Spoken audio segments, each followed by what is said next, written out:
Sir sir Pawan Kalyan fire సైనిక్స్ సంకేతాలు తెలంగాణలో no NDA. Yeah, Pawan Kalyan మొన్న జనసేన వాళ్ళతో మాట్లాడారుగా, ఆత్మీయ సమ్మేళనం ఉద్యమి, ఇంకా చెప్పాలంటే ఖచ్చితంగా ఉద్యమి. మహిళ పేరు పెట్టారు, అది చాలా మంచిదే. అంటే మహిళలు వీర మహిళ ఈ పద్ధతిలో అక్కడ ఆయన మీతో అన్నాను నేను ఆ రోజు, హై టార్గెట్ ఏదో ఫిక్స్ చేస్తారు, కొత్తగా ఏదో జరుగుతుందని. కానీ చాలామంది ఊహించినట్టు ఆయన ఎలాంటి భారీ ప్రకటనలు కానీ కొత్త వ్యూహాలు ఆలోచనలు కానీ ఆయన ఏమీ ప్రకటించలేదు. రెండోది ఆయన మాట్లాడిన మాటలు కొంచెం బాధాకరంగా కూడా మారాయి. ఏదో ఊళ్ళో పెళ్ళైతే చునకాలకు ఇది కుక్కలకి ఇది అన్నట్టుగా, విజయ్ గెలిస్తే నాకేంటి, నాతో ఎందుకు పోలుస్తున్నారని. సార్ ఎవరు ఆల్ కంపారిజన్స్ సార్ లేమన్నట్టు, ఆల్ స్టైప్ పోలికలన్నీ ఓటివి. పాక్షికమైన వర్మ గారు మీరు సేమ్ ఎన్టీఆర్ లాగా ఉన్నారని ఎవరన్నా అన్నారంటే దాని అర్థం జనరల్గా ఏదో అన్నారు, ఉత్సాహపరిచారు, లేదా వాళ్ళకి ఒక అభిప్రాయం కలిగిందని దాని అర్థం. అంతేగాని ఎలా అంటే ఎట్లా, ఆయన నటుడు, మీరు నటులు, మీరు రాజకీయాల్లో ఉన్నారు, ఆయన రాజకీయాల్లో ఉన్నారు, ఆయన ముఖ్యమంత్రి అయ్యాడు, ఒక దెబ్బతో మీరు 10 ఏళ్ళ నుంచి ఉన్నారు, పూలుస్తారు కదా ఎవరు. నేను దాంట్లో పెద్ద వైసీపీ వాళ్ళు పోల్చారు దురుద్దేశంతో ఎవరైనా అన్నారంటే అది వేరే విషయం. కానీ మీ అభిమానులు కోరుకోలేదా, మీ అనుయాయులు కోరుకోలేదా, మీ కుటుంబ సభ్యులు కోరుకోలేదా? చిరంజీవి గారే ఒక సభలో పవన్ కళ్యాణ్ లాంటి వ్యక్తి ముఖ్యమంత్రి అయితే చాలా బాగుంటుంది అన్నారు, గుర్తు చేసుకుంటే. కాబట్టి ఒక మాట తూలేటప్పుడు ఎవరైనా కానీ కొంచెం పదాలు వాడటం పెద్ద కష్టం కదా, ఎవరి మీదైనా చెప్పొచ్చు. నేను ఎవరిని తక్కువ చేయడానికి అట్లా అన్నారు ఆయన. పవన్ కళ్యాణ్ లాంటి మంచి వ్యక్తి ముఖ్యమంత్రి అయితే రాష్ట్రానికి బాగుంటుంది అనే ఒక వేడుకలో సీఎం అని చాలాసార్లు నినాదాలు ఇస్తుంటే పవన్ కళ్యాణ్ గారు ఏమన్నారు, మీరు ఓట్లు వేస్తే సీఎం అవుతాను కానీ మీరు ఒకటి స్లోగన్స్ ఇస్తే అవ్వను అన్నారు. కాబట్టి ఆయన సీఎం కావాలనే కోరిక ఎప్పటి నుంచో ఉంది కదా. ఇప్పుడు విజయ్ ముఖ్యమంత్రి అయినప్పుడు అది మళ్ళీ పైకి వచ్చి కొంచెం ఆ మాటలు అంటే, వాళ్ళు ఏవేవో జంతువులు ఎందుకు అవుతారండి, వాళ్ళ అభిమానులే అవుతారు. మీ ప్రత్యర్థులు మీకు ఉండొచ్చేమో కానీ వాళ్ళైతే ప్రత్యర్థులు కాదు. మీరు ముఖ్యమంత్రి కావాలని కోరుకున్న వాళ్ళందరూ మీ ప్రత్యర్థులు, మీ మీద కుట్రలు పడేవాళ్ళు మటుకు కాదు. ఆ విషయం గుర్తించాల్సి ఉంటుంది. ఇంకా రెండవది, తప్పకుండా ఐక్యత కూటమితో ఉండాలి. లేనప్పుడు కులం గురించి కూడా సార్ ఏ కోణం వల్ల అయినా మిమ్మల్ని వాళ్ళు అభిమానించేస్తారు. మీరు వాళ్ళని ఓన్ చేసుకున్నారా, డిజోన్ చేసుకున్నారా, ఇక్కడే చర్చించాను నేను. మీరు ఆ కులం పెద్దలతో కూడా మీరు సమావేశాలు జరిపారు, ఆ కులం పెద్దల నుంచి మీరు నమూనా తీసుకున్నారు. ఆ హరిరామ జోగయ్య గారే ఉదాహరణకు కోరికల పత్రము, 24 సూత్రాలు ఇట్లాంటివి ఇచ్చిన రోజులు ఉన్నాయి.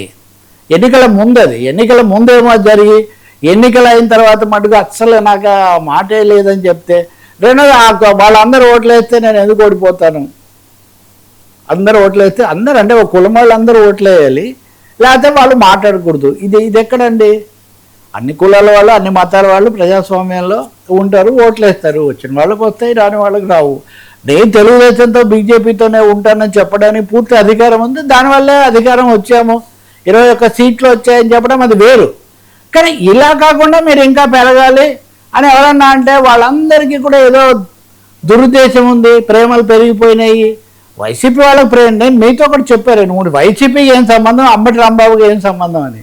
కానీ అభిమానులకు ఉండదా అనేవాళ్ళంతా వ్యతిరేకులేనా?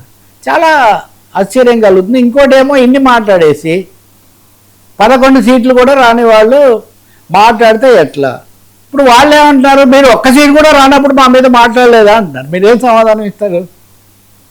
సరే, దిస్ ఇస్ ఏ డెమోక్రసీ అండి, ఇదే ప్రజాస్వామ్యము. సీట్లే రాని వాళ్ళు, అసలు పార్టీ లేని వాళ్ళు కూడా సోషల్ మీడియాలో మాట్లాడతారు. దానికి ఏముంది?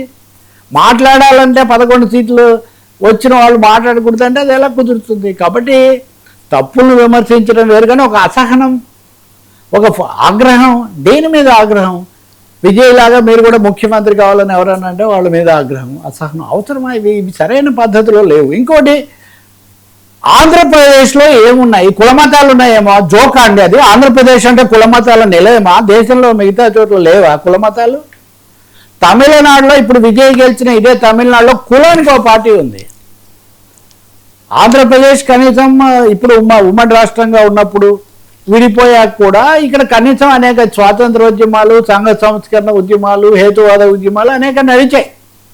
ఇక్కడ కేవలం కుల మతాలే ఉండుంటే ఇవన్నీ సాధ్యమే కాదు. ఇప్పుడు కూటమిలో కేవలం కులం ప్రకారమే నడుస్తుంది. అది ఒకవైపున మీరే కాదంటుండ్రి, ఇంకోవైపున మన ఆంధ్రప్రదేశ్ అంటే ఆంధ్రప్రదేశ్ ప్రజలందరూ కుల మతాల్లో కొట్టుకుపోతున్నట్టు, తాము మాత్రం అతీతంగా ఉన్నట్టు రాజకీయ నాయకులు అందులో కీలక పదవుల్లో ఉన్న వాళ్ళు మాట్లాడితే ఎలా కుదురుతుందండి?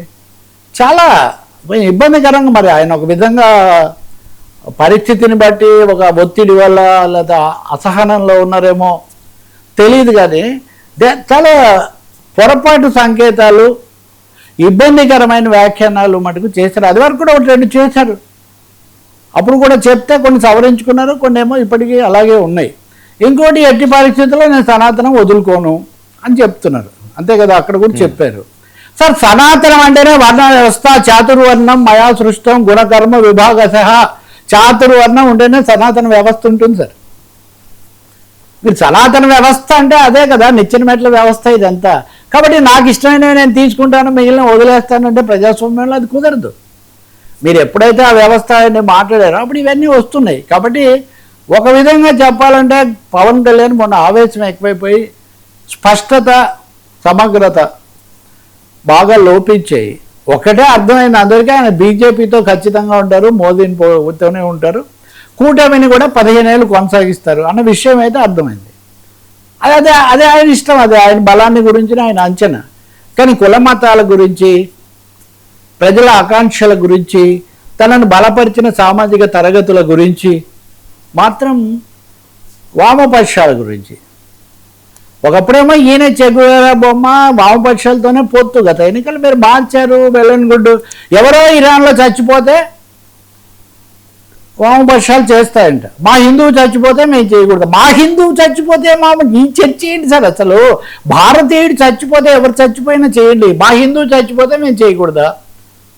హిందువు చచ్చిపోయినా, ముస్లిం చచ్చిపోయినా, క్రైస్తవుడు చచ్చిపోయినా, ఇంకో సిక్కు చచ్చిపోయినా, జైనుడు, బౌద్ధుడు ఎవరు చచ్చిపోయినా మనుషులుగా చూద్దాం మొదట.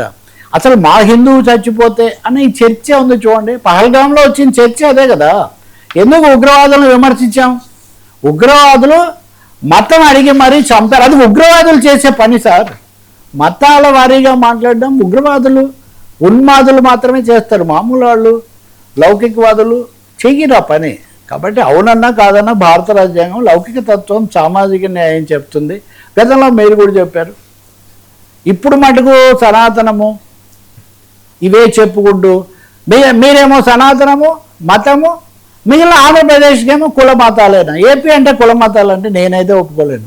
ఏపీని ఒప్పుకోను, తెలుగుదేశాన్ని ఒప్పుకోను. అసలు భారతీయులు ఎవ్వరూ కేవలం కుల మతాల వాళ్ళే నడుస్తారని నేను భావించాను. అలా రెచ్చగొడుతున్నది రాజకీయ పార్టీలు, అలా రెచ్చగొడుతున్నది కొన్ని మత శక్తులు. వాటిని ఎలా అదుపు చేయాలి, ప్రజాస్వామ్య స్ఫూర్తి ఎలా ఉండాలన్నది ఆలోచించాలి తప్ప నారాజు కారాకుర అన్నయ్య, నసీబు అన్నయ్య, మన రోజులు మనకుంటాయి అన్నయ్య పాట ఉంది కదా. భాగమతి ఎట్లా ఏర్పడిందో మీరు చక్కగా పాడారు కదా. ఆ స్పిరిట్ ఎందుకు sir? Come back sir, come back to the Johnny song, come back. నారాజు కాకండి.